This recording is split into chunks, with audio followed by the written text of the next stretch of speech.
Good afternoon, everybody. We are just hitting 1 p.m., so we will get the webinar started here momentarily after just a few housekeeping items. This webinar today should run about an hour or so. I don't want to steal the thunder from our presenter, Mark, that just got on the screen there. Good afternoon, Mark. Hey, Patrick. How is it going? Good. Everything's going good today.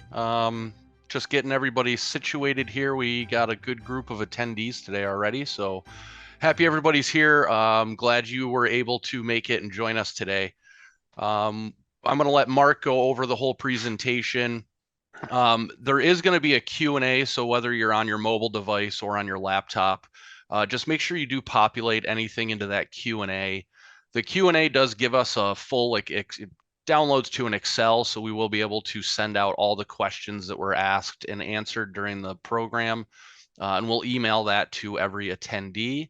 That'll usually take a day or so, unless we don't have the answer to a question. We got to wait for an answer from somebody else, but I'll do my best to answer those as those chats come in. So there might be a question in there. So if you see questions, take a look at them. And with that, I'm going to turn it over. Today we do have Mark. Mark Norris is our Academy instructor in Canada. I'm down in the US. We have a full North American combined Academy team now. So happy to be a part of the team and doing my second webinar with Mark now today. That's right. Mark's been around here 16 or so years. Just about 16 years. So a lot of knowledge. We're going to learn a lot today on the advanced control system for the B2HE. With that, Mark, I will let you take it away, and I'll be here if you need me. Okay, thanks, Patrick. Welcome, everybody, to this webinar. Fall has come upon here in where I live, so if my voice starts to sound like Foggy from the gang, then you'll know why. That's probably dating me, because I'll bet you most of the people here don't know who Froggy was from our gang. So anyways, look it up. We're going to go through the controls for the Vitodens 200 boiler, the B2HE series. This is a boiler that has its built-in cascade, and you can network them together. BMS. We're not going to go too much into the BMS side. Really not going to do much on this boiler on the BMS side. If you want to more of a deep dive into the BMS portion of this Viessmann 1-based controls, we will go into that in more detail when we do the CI2 boiler controls presentation in November. What I'm going to concentrate here mostly today on is what this boiler can do, and all of the things they can do to keep you your system working, and really develop a system around this boiler. So this boiler was introduced along with the Vitodens 100 boiler at the same time.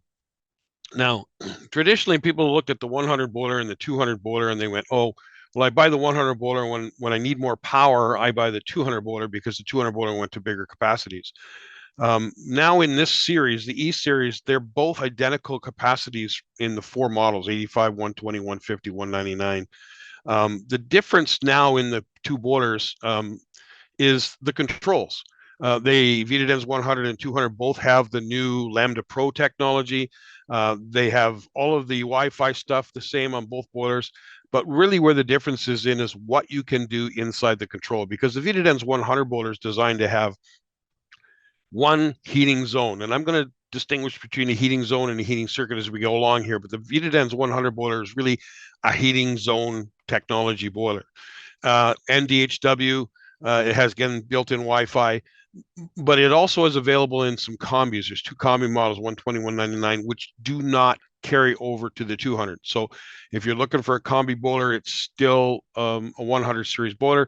But the market for that is, in my opinion, is kind of limited, because if you're starting to look at bigger boilers with a house that needs multiple zone valves and multiple temperature loops, you're probably looking for a tank anyway. So we're going to talk about the 200 and all the things you can do that way. So where the difference in the 200 is, now we can do up to 4 heating circuits, 4 heating zones, a 0 to 10 volt DC, either set point or modulation. I'll go into that a little bit more as we go through. BMS integration is possible because it has a external CAN bus, and we have a gateway that will do that. And again, I'll talk more about the gateway in the CI2 presentation in a couple of weeks, few weeks. It has a combustion area interlock. So in a commercial boiler room where you might have an air makeup or something, this is the way that's going to work. And then, of course, it has built-in cascade. The 100 is not a cascadable boiler, so you don't cascade the 100. You cascade the 200 through the onboard cascade control, making it a cascade master, and then the other one's lag boilers. And of course, built-in Wi-Fi, which is going to be important as we go along here because of the interface of how we have to commission in cascaded systems. So again, we're going to concentrate on the 200 today. So basically, the electronics in these boilers is built up into just a few circuit board modules. You have the BCU.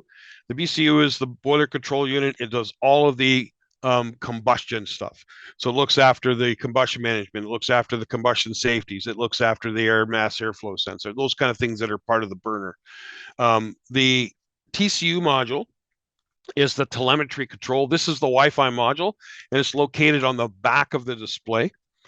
We have the HMU, which is the machine part, the temperature part of this thing, and it is going to be managing all the temperature loops, all your heating circuits, heating zones, all that kind of stuff. All that information is processed through the HMU.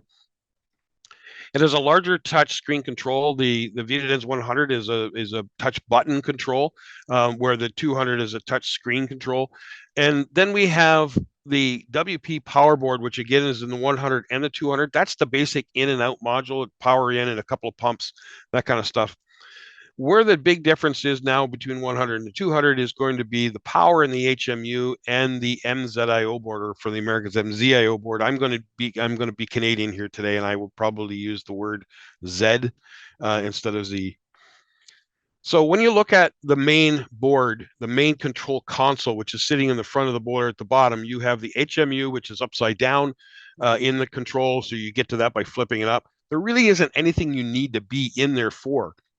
The only thing you have is you have a battery that's here, which basically just maintains the clock during power outages. It doesn't do much more than the basic clock functions. All the programming is stored on non-volatile memory, so it doesn't need the battery backup. It's just to maintain time and day. And there is a fault for this when it's in notification for this. When the battery starts to go flat, it will tell you need to replace the battery. So, I mean, it's not something you have to get into very often. I don't know how long the battery lasts, maybe 5 years. It really depends on how many power failures you have, probably.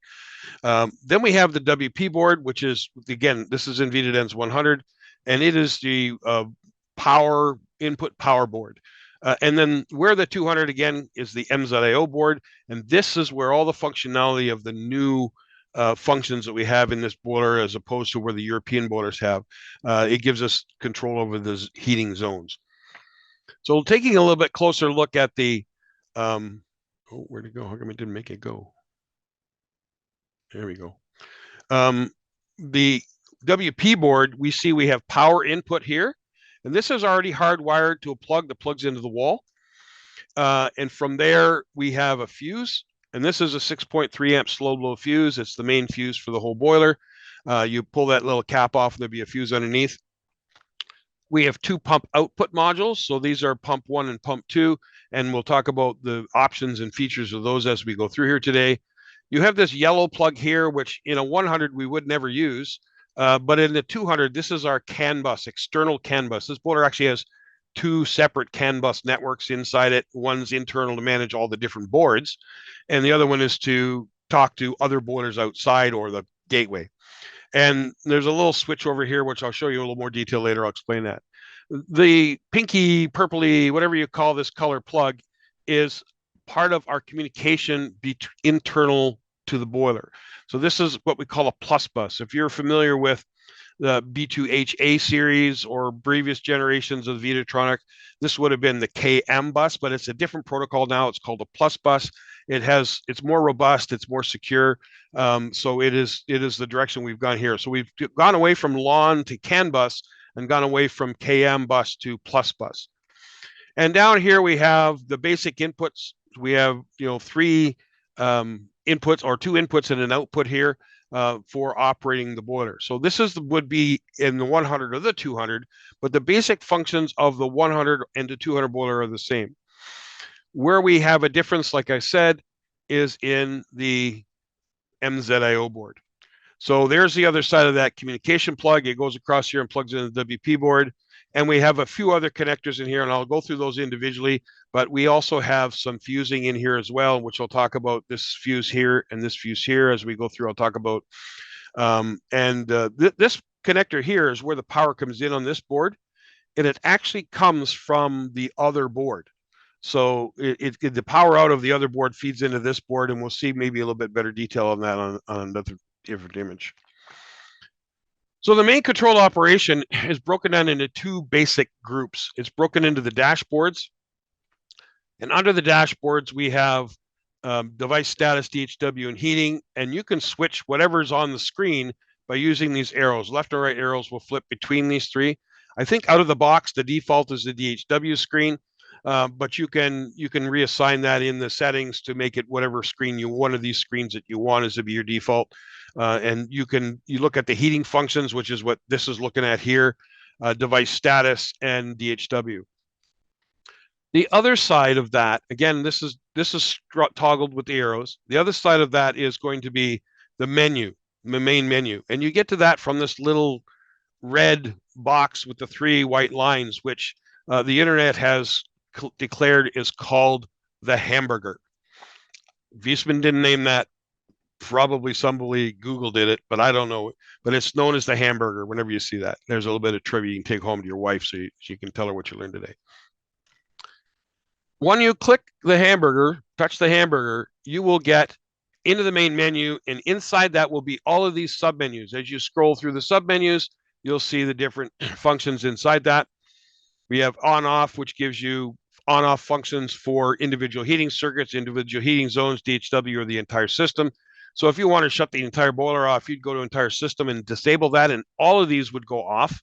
But let's say you just wanted to disable heating zones. You could go in and disable heating zones and still have heating circuits, DHW functioning. So this is basically how you can compartmentalize the control when there's areas of the heating system that you don't need. Then under DHW, we have a thing called one-time heat up. This is just kind of like a instantaneous, I want to make heat right now. We have the temperature levels, and then we have the regular scheduled time programs. And so you can put a prime program for every day of the week or all together or whatever. In most cases, what we find is people are putting this in the default, which is 7 days on, 24 hours a day. And there is no schedule, essentially. It's just basically on all the time. And that's the same with the heating circuits as well. So the next group over here, we have heating circuits, up to 4 of those. And inside that group, you have the set point of the, it's either the room temperature adjustment point, or it is the fixed set point, depending on whether you've picked outdoor reset or not. And the time program, again, works just like the schedule here. And for each of the heating circuits, you have separate settings for each of these. And then if you've picked outdoor reset, then this is where your heating curve information is. Now, heating zones come down here. We can have up to 4 heating zones. So you have a set point temperature or the heating curve. And it depends, what you get here will depend on whether you selected outdoor reset for that group or not. Under the information, it's just basically read information. It's just read values for these. And I'm going to tell you right now, as a technician, you will get more value into diagnosis or diagnostics in the service menu than you will get here. This is, you want a quick picture of a few things, you can grab it from here. But under diagnosis, it will give you more details of every one of these groups so you can do more troubleshooting. Then under settings is basically what it says. You can change your language, you can change your display settings, the brightness, contrast, you can change your time and date. Buzzer is really not really a buzzer. I don't know why they use the term buzzer. It probably came from a what we call a Jinglish translation. I think that Jinglish was, there's one guy on this call here today that will understand that because I think he coined it. The buzzer is really just the tone. So when you push the buttons, and it does go beep, beep, beep. That's what buzzer means. You can rename heating circuits. You can rename heating zones. So it's to make it easier for the homeowner, you might say first floor heating, rec room, upstairs, bedroom 2, whatever you've got it broken out in your piping. You can name those heating circuits and heating zones, garage, whatever it is. You can break them out and give them customized names, and that'll help the contractor as well as the homeowner to figure out later when they're looking at things. Units is metric or imperial, so Fahrenheit, Celsius, BTUs, kilowatts. Factory settings, all that does is reset these things to the factory default. So if you had heating circuit names, you had heating zone names. If you had, the boiler will default in Celsius. So if you've got, you wanted Fahrenheit and you hit that, you'd go back to Celsius, that kind of stuff. Internet is part of the Wi-Fi, so it'll tell you whether the system is online or whether it's not online. Locking the panel, you can set this thing up so nobody can play with the buttons. I don't find that's a lot of value to me because the homeowner is going to want to do some stuff on his own boiler, and that kind of locks it out. If you're in a area where the boiler's in a space that, let's say an apartment building where people can get to it because it's in somewhere where they can get to, maybe you lock it so they can't play with it. It's up to you. Change the password. You can change the service password on this. I would suggest that you don't. And here's why. If you change the service password and you don't remember what it was, the only way for us to fix that is for us to get onto it online in the background and reset it, and that'll reset a lot of things. Okay, so Energy Cockpit, there isn't a lot of use in the North American product for this. I'm not sure where they're going to go with this, but this is part of the reporting of energy usage and stuff like that in the database for that. And then we go over to Holiday Program. We got Holiday at Home. So this holiday program is an override of the setback schedule, or override of the occupied schedule when you're away. So if I'm going to go on vacation for 2 weeks, I can put the start date of my vacation and the end date of my vacation, and it will stay in setback 24 hours a day during that period. Holiday at Home is kind of the reverse. And I think this was a product of COVID-19. When people started to work from home, well, I guess they didn't want to call it working from home, so they call it holiday at home. So basically what it does is if your boiler, let's say everybody in your house goes to work or school at 8 o'clock in the morning, and then they come back and 5 o'clock, and you want the boiler in setback during that period, what are you going to do if you're home? If I'm working from home, or if somebody's on vacation or homesick, then we could put this on, and basically it eliminates that daytime or any the daytime setback bit. And then message lists, there's several different message lists, and we'll go break down into the messages what those are as we go through. If you want to get into the service level, so once you hit the main menu, you'll scroll over and you'll see a button called service, and you'll need the service password. So the service password is VI service, all lowercase, assuming nobody changed it. Again, normally we would just leave it at that. It's not rocket science. It's just to keep curious fingers out of doing other things that we don't want them to do. Under the service menu, you have a bunch of subgroups. Again, you have diagnostics. Again, this menu here will give you way more detail on the information level does. So when you look at, say, outdoor air temperature, there is a outdoor air temperature, and then there is what we used to call a buffered temperature. I can't remember what they call it now, but the control is actually using that adjusted, that's what they call it, adjusted temperature, because if there's a big swing in outdoor air temperature, what the control will do is it will ignore it over periods of time, because the boiler doesn't need to react to those things that quickly. You've got a building with a lot of mass. So if you've got a lot of mass, you don't need, if the temperature goes down 5 degrees over in the course of a storm or something like that, that's going to be over in a few hours, or a Chinook in Alberta or something like that, but where it gets warm, you don't really want the heating system reacting that fast. So the diagnosis area will tell you what that adjusted outdoor air temperature, and when you're trying to compare what the boiler is supposed to be doing to what it's actually doing, it's that number that you're going to use to look up in your chart. So if you say, well, it's minus 10 Celsius or whatever, that's, I have to convert it. Say minus 4 Fahrenheit, minus 20 Celsius. I'll do that because that's cold. I can do that one in my head. we could say what's the heating curve supposed to be producing for water temperature, but you need to know the adjusted temperature because the actual temperature may not be the one that it's using. Okay. Actuator test gives me ability to run different outputs of the boiler independently. If I'm going to do a combustion test, this is where I'm going to go into. I'm going to go into actuator test, go into burner, and I'm going to turn the burner on and modulate it up and down, and I can set it up and down through that. Where if I use the emissions test, which we'll see in one of these menus here, it basically turns the boiler to high fire. In actuator test, you can do that. You can turn on a pump. You can stroke a mixing valve. You can do all sorts of things as the outputs. Now, the nice thing about this particular control that was improved over the Vitotronic controls is you can do more than one thing. So if I want to do, let's say, a delta T, I can actually go in, put the burner in manual at high fire, and then go back over to the pump operation in a different group and stroke the speed of the pump up and down.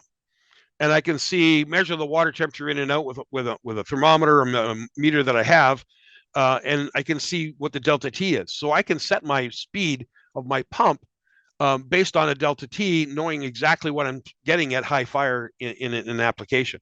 So this is where the actuator test is handy. You can do a lot of individual things. System configuration is what we used to call coding. So in the old control, we had coding 1, coding 2. This just has one coding level because there aren't very many codes in here to actually need to deal with. And I'll talk about that as we go through here today. The reality of it is we will set most of the codes in the configuration by your answers to the questions. Message history is a record of the history of any of the groups of messages. I'll go over the groups. Service functions. These are functions like purge and fill mode that you can go back into manually after you've done the commissioning. Fill and purge mode are the way the pump operates to try and eliminate air. Again, you change passwords is here. Commissioning takes you back to the startup commissioning, and it will be a prompt on here as if you really want to do this, because once you go to there, you're going back to the beginning and recommissioning the boiler. Now, it's not as scary as it sounds. It will remember all the settings. So if you go back into commissioning and you just want to change one thing, you don't have to do it all. You just have to go yes, yes, yes, yes. And when you find the one you want to change it and then move on. It will remember everything that's in the control that was commissioned before it. Identified appliances will be part of the cascaded group. It'll give you some addresses of the different devices. Access on and off point is where you turn the Wi-Fi on and off, so you can actually turn the Wi-Fi right off. And then exit service menu. This is get you out of the service menu. If you didn't push any buttons, if you didn't play with this for 10 minutes or so, it would go back out of service mode anyways. But this is for those people that have customers. As soon as they see the taillights in the driveway, they're downstairs playing with the buttons. Okay. So when you look at the commissioning, when you're doing it through the HMI being the human machine interface, that's the touch screen. When you're commissioning through here, you'll have a set of questions just like this here, which will correspond to how the hardware is configured over here.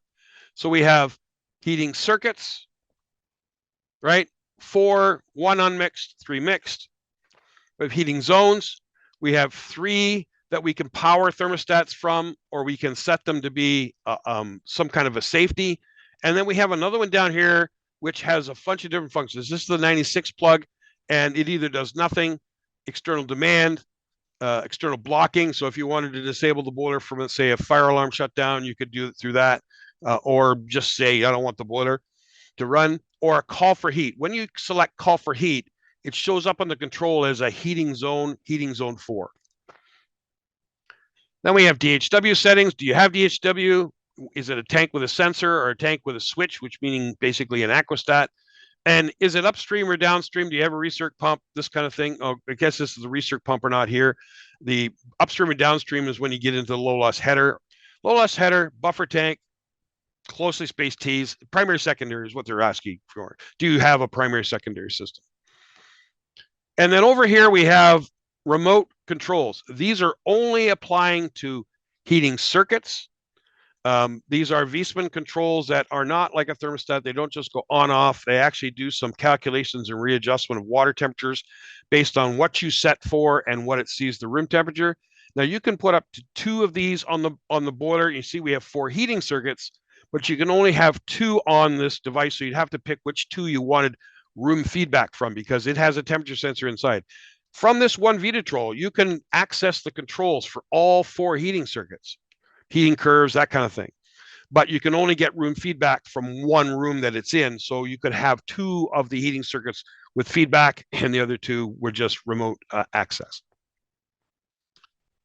To set up the Vitotrols, you will set up based on the heating circuit that you want to control it to. So there'll be a 1, 2, 3, 4 for the 4 different heating circuits, and it will automatically give it a CAN bus number. And you don't really have to know any of this other than in a fault, it's going to come up with the CAN bus number, not this number. So you can run back to the manual and say, okay, well, I got a fault at participant 49.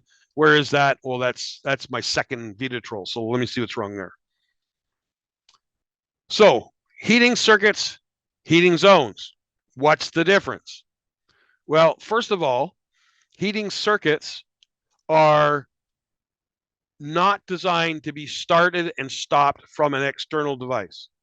And we can have 1 unmixed, and we can have 3 mixed with the external ADIO modules called EMM1.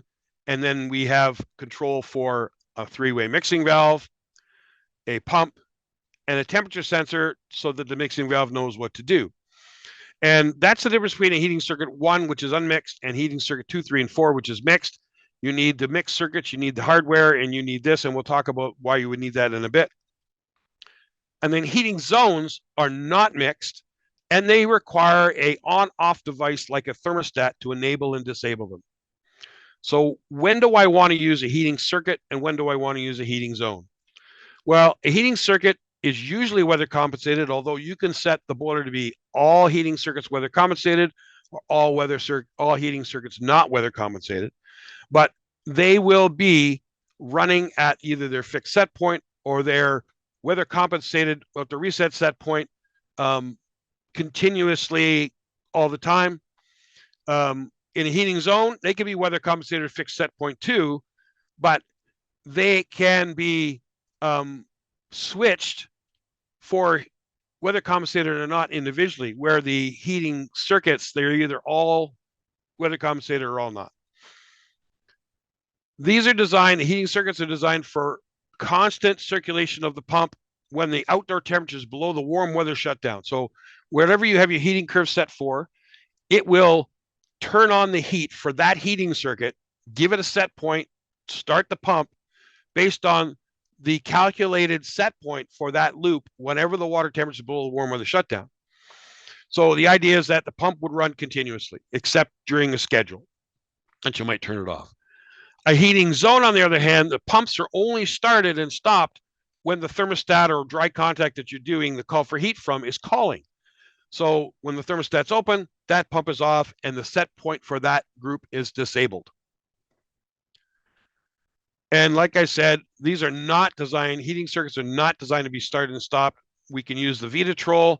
And like I said, the Vitotrol is only, it's not a start stop. I shouldn't say only, because as far as I'm concerned, it's a more elaborate control. It will actually do a real-time recalculation of the set point based on your room conditions. So if you had a sun load coming in a room, or if you had, a party with 50 people over, the boiler would automatically turn the temperature of the water in that group down when it was hot in the room. Or somebody left the window open, it would turn it up to compensate for that. So this is why this is a little bit smarter than a room temperature thermostat.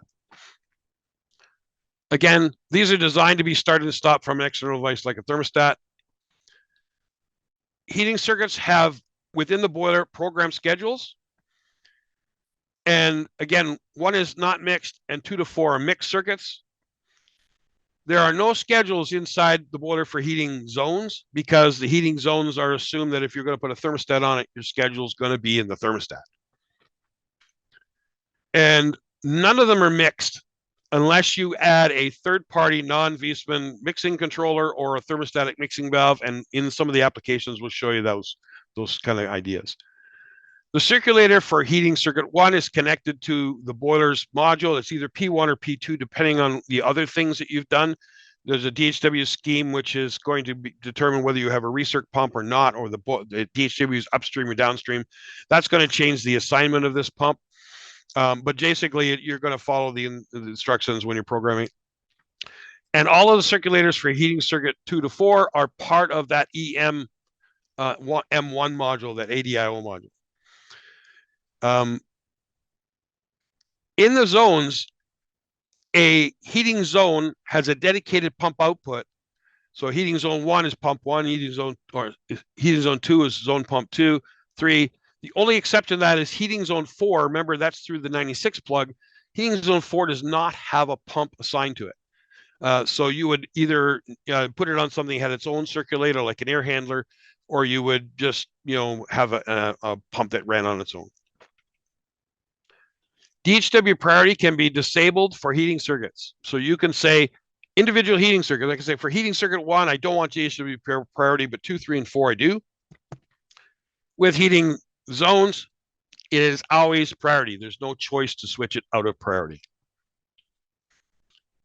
So when you're commissioning, you're going to be asked this question: whether compensated or continuous operation, whether you're using the HMI or using the app, that same question shows up. If you say compensated, whether compensated, it will want to see the outdoor air temperature sensor.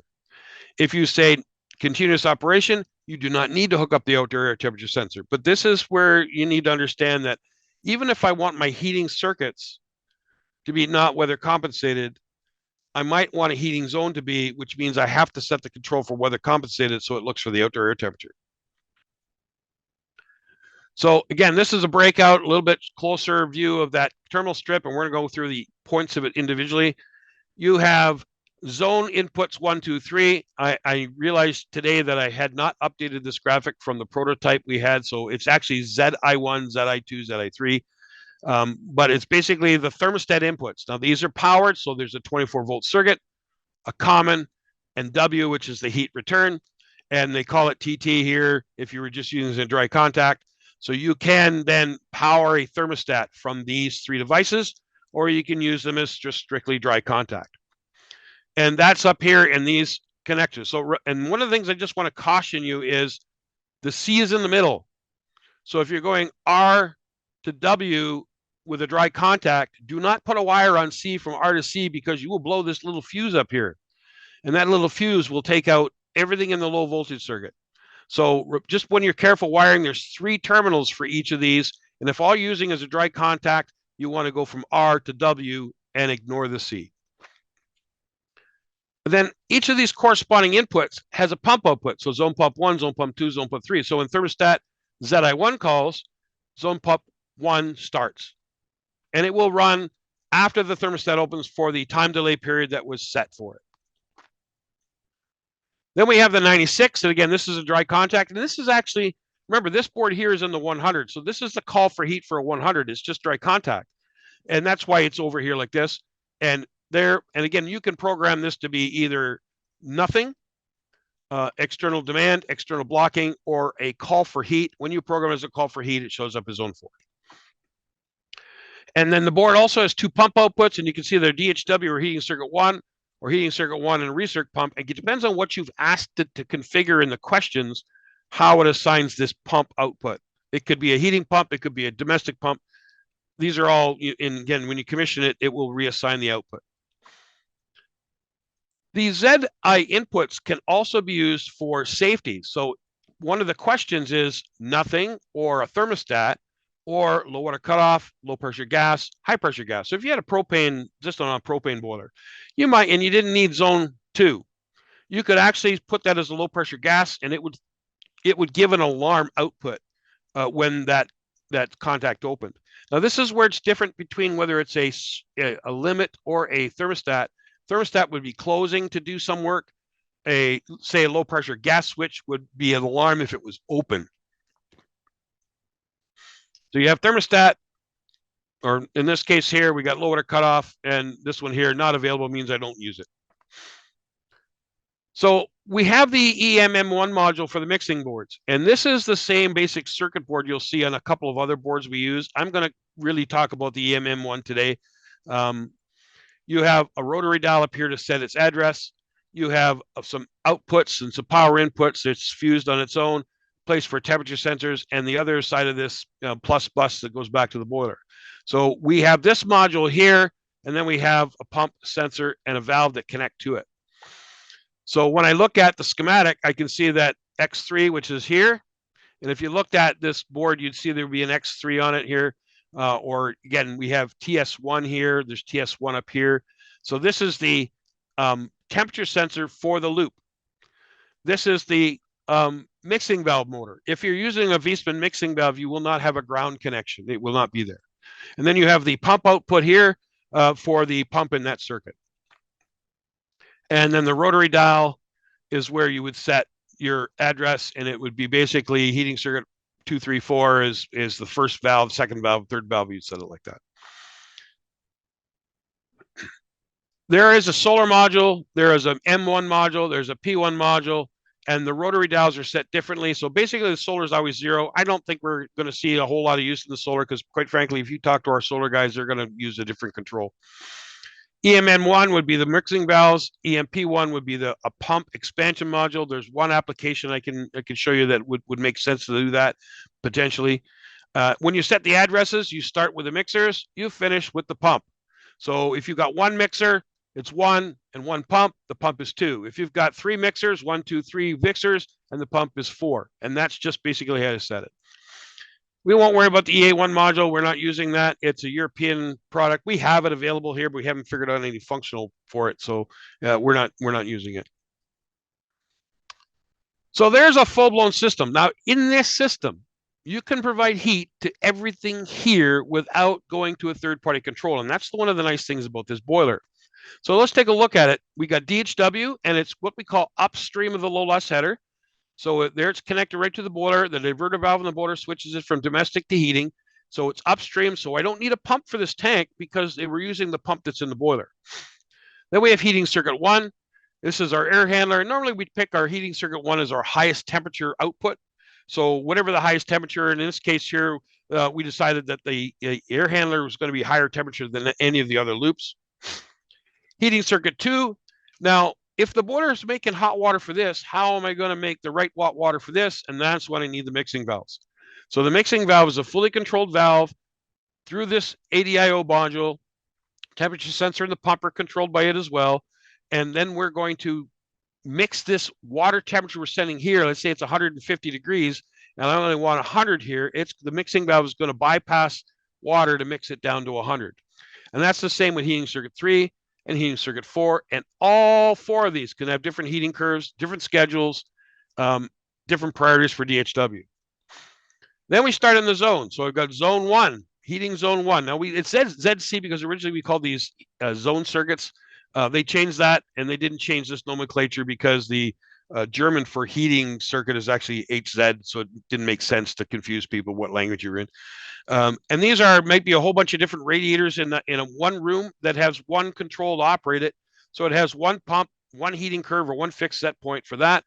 Heating zone 2 would have a lower temperature, but remember, we don't control mixing valve. So this is why we introduced the third-party thermostatic mixing valve. All it does is protect this from the maximum temperature. So if this is a, say, a high mass radiant floor, we don't want any more than 115 degrees in the floor, and the boiler is producing 140, this is going to bleed it down. But if the boiler is producing 105, and this is asking for 90, you're going to get 105 because the thermostatic valve can only protect for the highest temperature. And that's the same with zone circuit 3. And then zone 4, we program this as external demand or zone 4, and it is going to be a fixed set point as an external demand. It could be weather compensated. In this case, it's a swimming pool. So we're probably going to program as external demand. Again, it goes back to the boiler, the set point's in the boiler. And then the last one here is a 0 to 10 volt control from a snow melt. So we've got a control that's heating up our sidewalks, our driveway, and it will send a 0 to 10 volt. Usually as a set point. It could be a burner modulation, but that's not really a common thing for this application. It would be a set point. Now, what happens for the pumps? I can control every pump but these 3 in this configuration. So the snow melt control is going to have to operate this pump and this pump. either side of the plate heat exchanger. This one's a plate, this one's a bundle. They just showed a different graphic. And this is a pump that would have to be controlled by the pool, as well as the pump, obviously, that's in the pool. I didn't show the open loop pump in the pool. And we have a DHW recirc, which we can control. So everything except these three pumps, I can control with the boiler. But if I look at this a little different, we put heating circuit 1 as the air handler, but the air handler has a built-in pump. So basically, I'm using an air handler in heating circuit 1, and I'm not using the pump output from the boiler because the air handler is doing that. So let's reconfigure this. DHW is the same, but heating circuit 1, we're going to move over here because this is the next highest temperature. This is my baseboard radiators. They're going to be equal or about the same temperature as an air handler. So again, it will start this pump now. I get control of this pump. Zone valves open and close for the radiators, and we might have a thermostat somewhere in the building that turns it on and off. If it's a heating circuit, we don't need that. We can put thermostats on each rad and then open and close the zone valves. Heating circuit 2, that works the same as a mixed circuit. Heating circuit 3 is a mixed circuit. Heating circuit 4 is a mixed circuit. These are all working the same. Heating zone 1, again, we got heating zone 1, but it's a thermostatic valve to protect it. Heating zone 2, thermostatic valve to protect it, but I'm controlling the pumps. And heating zone 3 is a fixed set point, or again, it could be, we're going to set it as fixed set point instead of weather compensated. And it's going to, now we get to control this pump because heating zone 3 has a pump output. So we didn't control this pump before, but now we do. And then we got it, the snow melt hasn't changed at all. So what are we connecting to this then? Why isn't this working right? There we go. We got a Vitodens on 2. We got a Vitodens on 1, and that's what we've decided to do. These are optional. You don't have to use them. We got a thermostat. We got an aquastat or some kind of a cool control for the pool. And over here we have a thermostat, but it's not directly connected to 96. It's connected to the air handler, and the air handler is sending it back to 96. So even though the thermostat needs 24-volt power, I can get that from the air handler, and all 96 needs is a dry contact.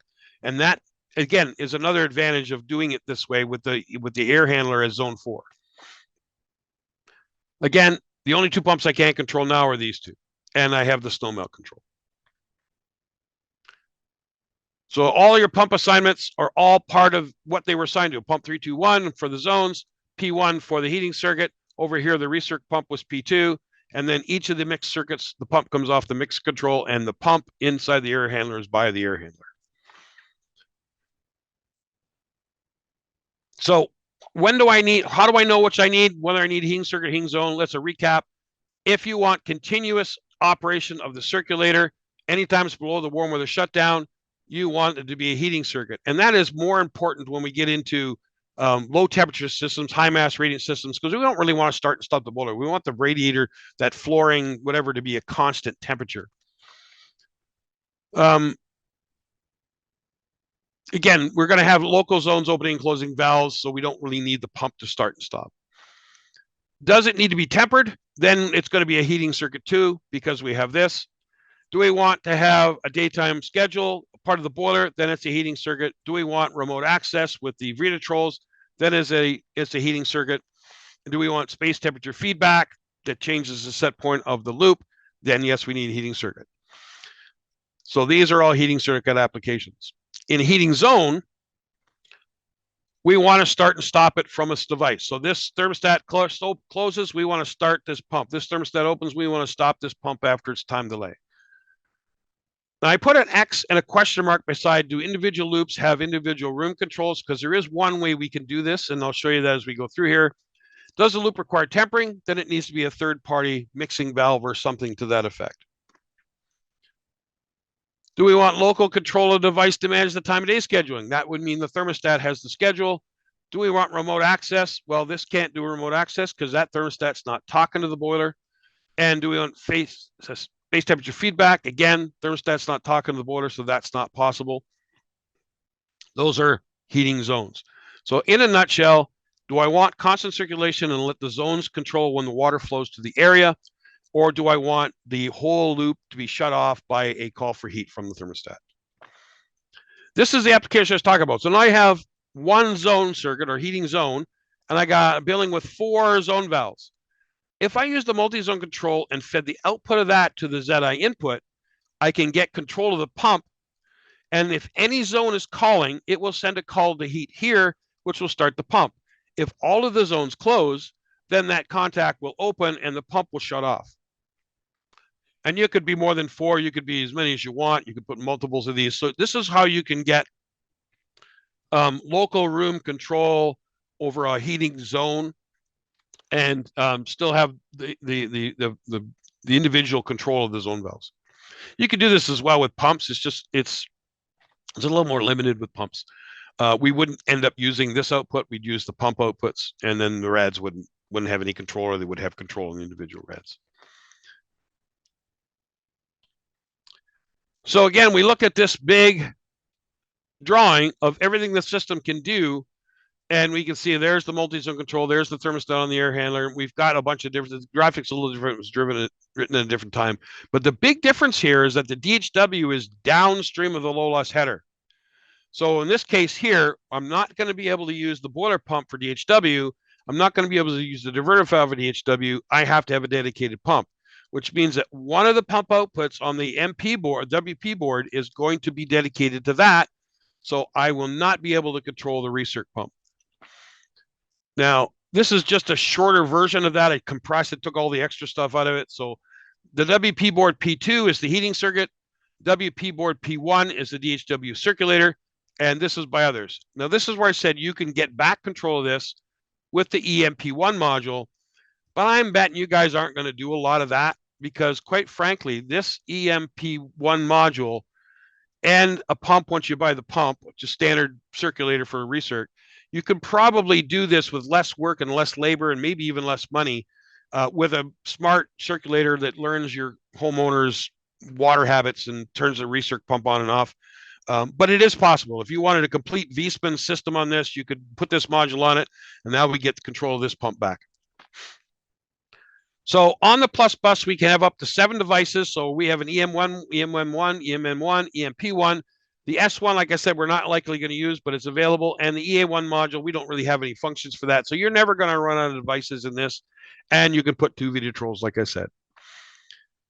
Other inputs, we have the combustion air interlock. So this comes with a jumper already on it. And the idea here is that if I have a damper or an air makeup, I'm using air from the combustion air from the boiler room.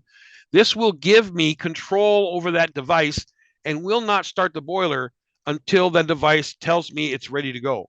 So again, if we're not using anything, we leave the factory jumper on. If all we want to do is prove that, say, the air makeup's running, we just need the proof of closure across its air switch or whatever it's using, CT or whatever. And if we want to actually drive the damper or start that, we have a 24-volt circuit we can drive out. Again, we do not want to jump R and C because it will take the fuse out. We have a binary contact output, and it is tied in coding into the 0-10 volt set pointer modulation input. And that's why I'm going to show them together.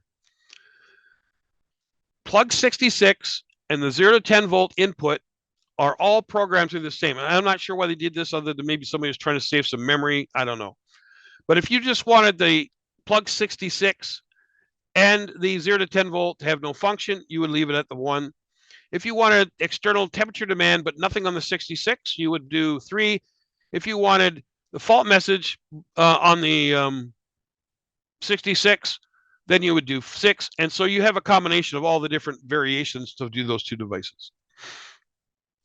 There's a 0-10 output. It has no programming. All it does is give a real-time output in a 0-10 volt range of the burner's current output. So 0 volts is minimum firing rate, 10 volts is maximum firing rate. Then we have the common supply sensor, or the low loss header sensor. It ties into here. It's going to ask you if you have a low loss header. If you say yes, it's going to want to see this sensor. We have the outdoor air temperature sensor. And again, we don't have to use this. If we say we're not weather compensated, it will not look for it. If you say it's weather compensated, it's going to want to see the sensor. Domestic hot water can be an aquastat, or it can be a sensor. The default is the sensor. The boiler comes with a sensor. So you might as well, if the boiler has a place to put a sensor, use the sensor. It's a more accurate control of the DHW. And then we have the 91 plug. And this is what I was telling you before. There's a little red switch beside it.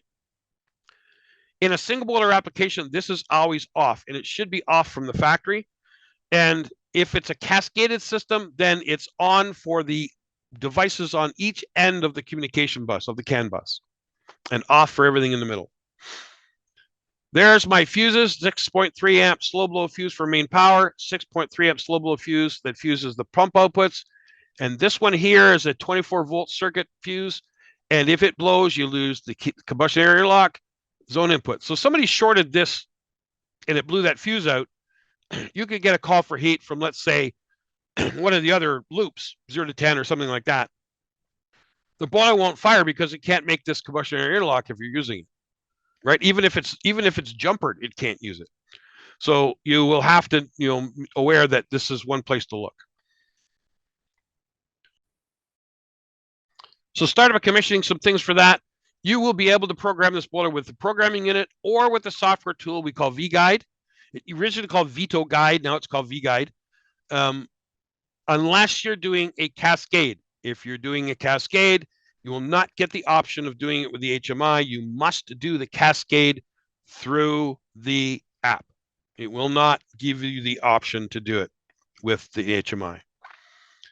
So when you're doing it through the app, you'll need to know the Wi-Fi sticker. This information, the Wi-Fi sticker has a picture of the Wi-Fi label on it. You need this QR code, and you're going to connect your boiler to this, and it's going to say, going to set the boiler into doing with software tool. That's only going to be the option you get, and you're going to commission it through that.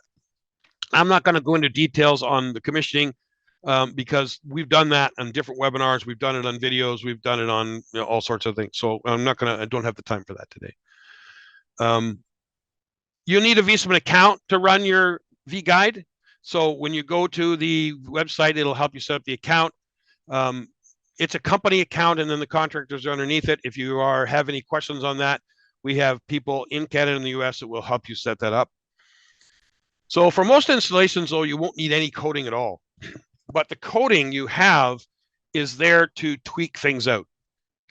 So let's look at the coding. If you're using external demand, you need to set the set point encoding. And this allows it so, you have a snow melt or a pool and you don't want the homeowner changing that number. You make it external demand, and then set point is set in here. He can't access it without service input. Weather compensated or not weather compensated constant operation. This is a choice in commissioning. And it will basically say, I'm using the outdoor sensor or not. So if you pick weather compensated, it wants to see the outdoor air temperature sensor. You can switch heating zones out by going to this coding addresses here.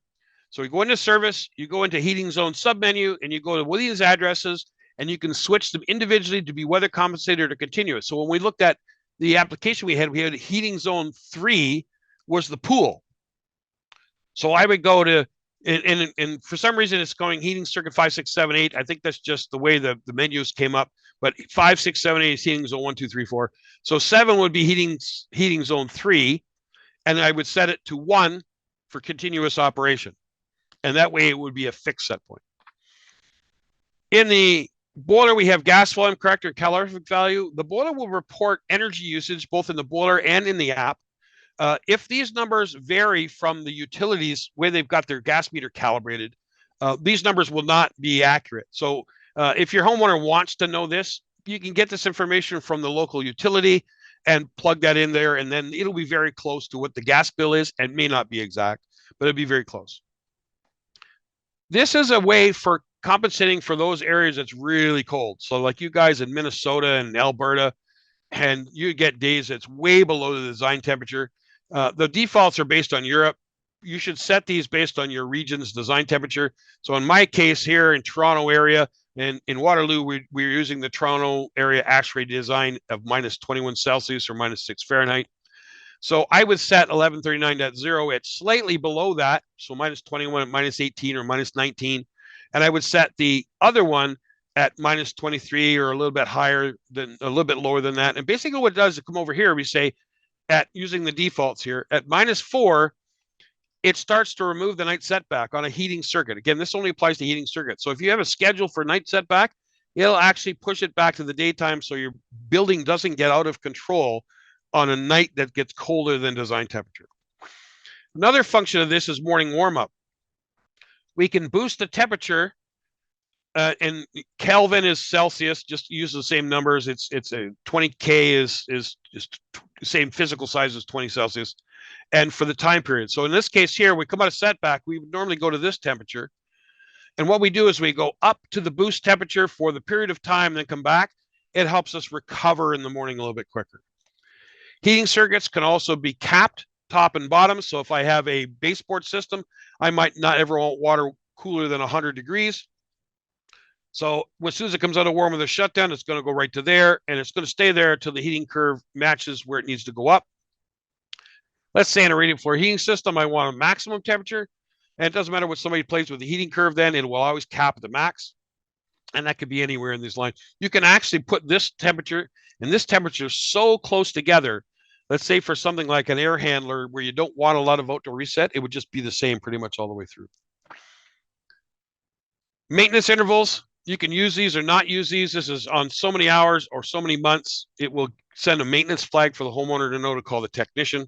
I'm not a big fan of this because you get homeowners that think it's an emergency, but it may help you get some more work and keep the boiler in tune.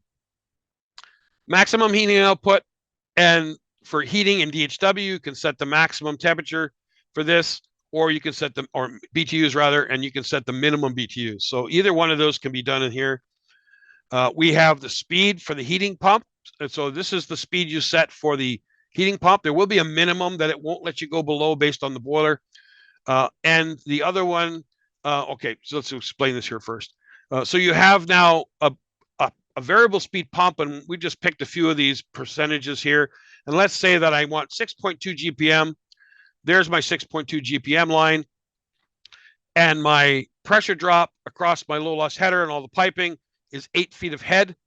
So I pick 8 feet of head, and that happens to line up on this dotted line here, which is the 70%. So I would set my pump speed at 70%, and that's where that pump would run to give me that flow at that delta T. The other one is the speed of the DHW. Now, why would I want the speed of the DHW different than the heating?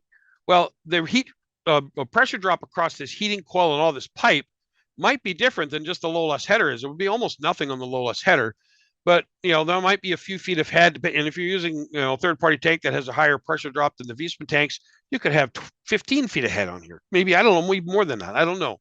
So you would set the pump speed differently for heating and DHW to overcome that resistance. Minimum burner pause time is how long is the burner off once it's shut off before it allows it to start. The default uses what they call an integral threshold. Integral is, in a simple description, is historical error. It looks at how far away it was from where it needed to be over history, and then decides, so it might not always be 3 minutes or 4 minutes or 5 minutes. If you set it at 0, it'll always be a fixed number, which I think is somewhere around 6 minutes. But if you leave it in integral, then it will learn how long it needs that pump to be, the boiler to be off, the burner to be off before it will start again. And if it's not coming on fast enough, you can make this number smaller. If when coming on too fast, you make the number bigger. But here's the reality of this. Integral is a historical value. If you make a change, make small changes, and then you have to be patient. It will take several cycles before this boiler figures out that value. And we already talked about this. This is that the two functions here, the address for that. Operating mode DHW circulator pump. Does it run by a schedule? Does it run by the number of cycles in a day? Recirculation pump during hygiene function. One of the functions you can do in DHW is superheat the tank so that it higher than the 140 degrees, so that it purifies, or not purifies, but maybe kills some of the bacteria, part of the hygiene function. And you can decide whether you want the circulator pump to run or not during that period. Maybe you don't want it to run because maybe you don't want that hot water at the taps. If you got a tempering valve, maybe it doesn't matter, but it's up to you. Scald protection. This won't have any function really on a Vitodens boiler. I'm running out of time here, aren't I? So I apologize. I'm going to go over here. Now Scott can make fun of me. This boiler has a maximum boiler water temperature or DHW temperature is 140 anyways. So in a Vitodens boiler, it doesn't make any difference. In the CI2 commercial boiler, we can go to a higher water temperature, so it makes a difference. And this is the when the boiler starts and stops the DHW command, and it's basically a differential or hysteresis. Maximum duration of DHW heating is how long does it make DHW before it stops and goes back to heating. And once it goes back to heating, the next code is how long does it do heating before it goes back to DHW. That solves the issue of a tank that's got a leak or if there's somebody's left the tap on and it just can't catch up and your building won't go cold. Heating priority for heating circuit 1, you can do it for all 4 heating circuits. And again, you can switch it on and off. Faults, we get an alarm. We'll get a triangle. If somebody's acknowledged alarm, you get a triangle. So you press the triangle, and we'll give you a list of the active faults. You can press the reset for each fault. If you haven't fixed it, it will come back. If it's a lockout fault, you will have to unlock it. So you'll have to click the unlock and click that before the burner will start. Just acknowledging it does not clear a lockout fault. And then we also have a message history. And in the history, it will keep a list of the last 10 faults or messages in the different groups. And you can clear the groups individually, or you can clear them, or you can clear fault history, but leave the information messages. And basically, you're just going to go in and look. And then if you want to re-clear it, you're going to clear the faults. They're broken down into 5 groups: service messages, status messages, warning messages, information, and faults. Faults are the only ones that are going to give you a fault and an alarm. All the other ones are just basically information. So if your flow switch isn't closed, that will show up under status. It will not show up as a fault, because as soon as that switch closes again, the boiler will continue its operation. So you need to look at all of these. If there's no messages in the group, you won't see the group. Faults come up like this: F.5, F.7. If you are going to look it up in the fault code checker or talk to tech support, make sure you put the dot in there. Different generations, F5 would be a different thing in a Vidotronic control than this is F.5. So you need to report into your fault code checker or into the device at whatever it is, exactly the way it is.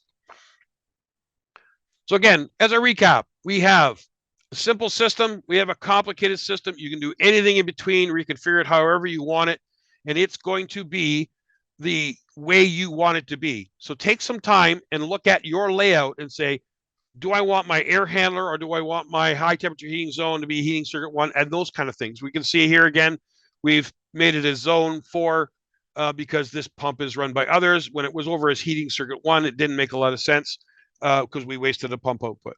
Okay. And that's what I have for today. Any questions we got outstanding, Patrick? Yes, 2 minutes over time. So great job. You caught up quick there. There's 2 questions.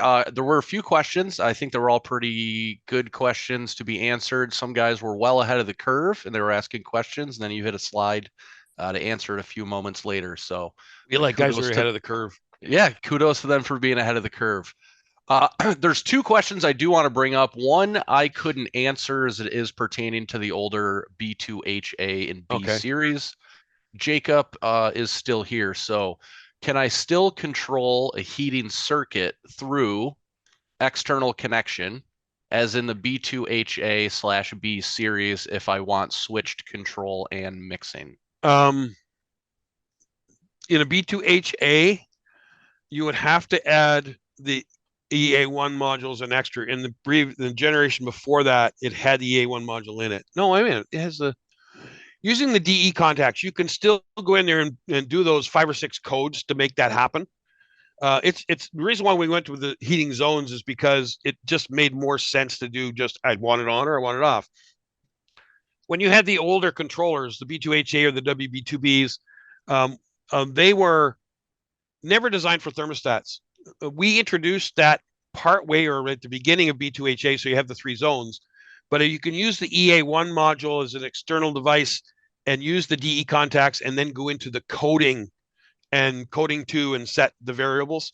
If you want that information, if you want that information, then send me an email and ask me for it. Send an email to the Academy, and I'll look into it. B2HE um, does not have a way to do that. It's something that we're going to play with, and whether adding an EA1 module will get us that, but I don't even think coding addresses are there for that. And I think that's why we haven't pushed it that direction, because you had to make several changes to the coding addresses, and those coding addresses are not available in this control anymore.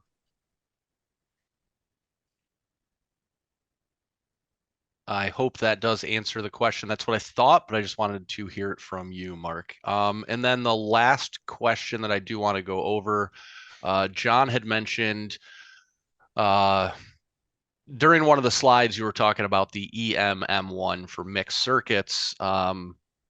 And then he was talking about that it still creates an F.92 if we're using heat circuit 1, which requires an EMP1 module, even with the circuit is not mixed.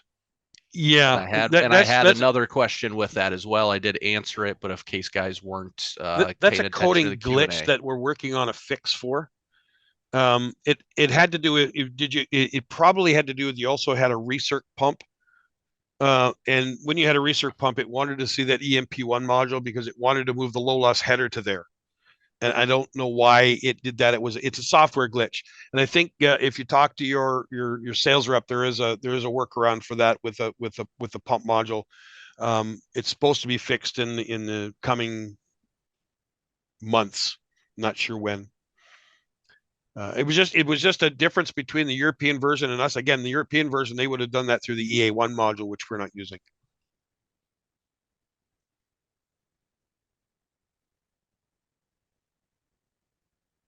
That's it for open questions right now, but just in case nobody was paying attention to the Q&A, I just wanted to bring up that glitch in the EMP1 for now. Yeah. And it's something we've been aware of for a while, and it's in the it's in the works. Bug fixes to do that. And remember, this is a completely brand new control platform, and there are a few differences between the North American version and the European version. So, we may have missed a few things along the way, but we'll find a solution for you if that's coming up. We'll talk to your sales rep or the Viessmann tech support, and they'll find a solution for that. And eventually, it won't be a problem anymore.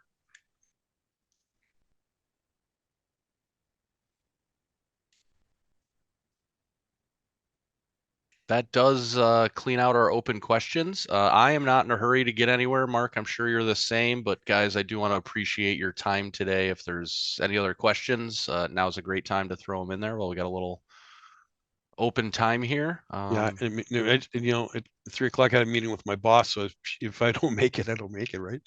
Yeah, that's all right. I think your boss will. Yeah, your boss will understand. We were late because of training. That's always a good sign. Right. Yeah. As long as you're not late from going to get a sandwich. No, I didn't do that today.